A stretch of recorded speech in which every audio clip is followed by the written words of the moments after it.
Tá chegando um período que nós vamos exercer a nossa cidadania, e eu quero que você coloque em seu coração em não favorecer alguém pela questão da característica de gostar, ou porque ele é um pastor, ou porque ele é um amigo da família, ou porque ele fez uma caridade, assim como o pastor Vinícius disse, mas sim pela questão da competência. Eu penso, na verdade, que essa ideia da idade, da interpretação da idade, você não conseguir colocar algumas fontes, seja uma negligência da própria pessoa.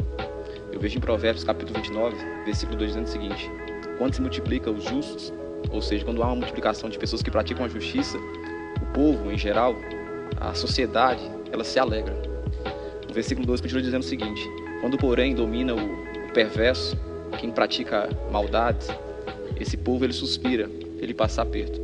Se a juventude, as pessoas que compõem a sociedade, da faixa etária de 18, 22 anos de idade, começarem a colocar pontos de ideias, de valores, que vai fazer uma política envolvida com aquilo que é correto, eu tenho certeza que, de acordo com Provérbios, não há um suspirar, não há um passar de aperto. Voltar atrás e colocar em mesa sobre a questão de colocar o viés cristão juntamente com a política, onde esse tem sido o motivo e tem sido a forma de manchar totalmente a ideia sobre a igreja. Porque quando você coloca o viés do pastor ou de quem é cristão envolvido com o nome da política, não o político, deu para você entender? Pega o pastor e coloca aquela figura, o pastor fulano de tal é candidato.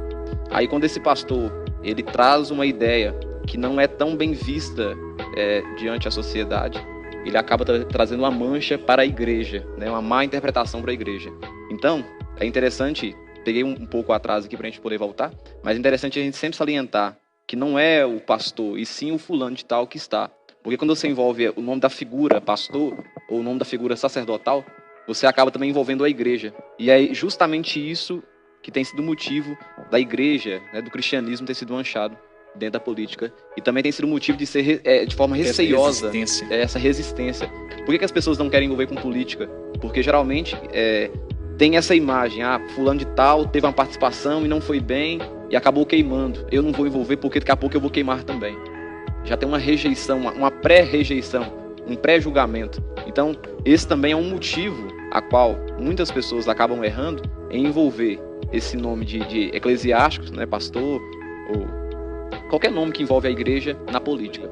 Escolha um candidato, ou escolha uma pessoa para presidir algo, pela questão de uma amizade, pela questão de uma aparência, pela questão de uma fala, pela questão de uma preferência, pela questão de um comportamento, pela questão de uma religião. Porque eu acabo, então, não escolhendo pela capacitação, e sim pela questão de uma afinidade com essa pessoa. E a afinidade, com o passar do tempo, ela pode ser cortada. Eu posso muito bem hoje ter uma afinidade com o doutor e amanhã não ter. E aí, o que acontece nesse período de 4 ou 8 anos aí? Então, eu preciso pensar de uma forma diferente. Nunca colocar alguém em um cargo pela questão da afinidade, pela questão que eu gostei, porque ela tem um comportamento legal, ou eu julgo que o estilo dela seja bacana. Nossa, ele tem um comportamento de usar uma roupa assim, nossa, ele é muito sério, então eu vou colocar esse cara porque... Ou ele tá na mídia. Não. Eu preciso julgar pela competência da pessoa.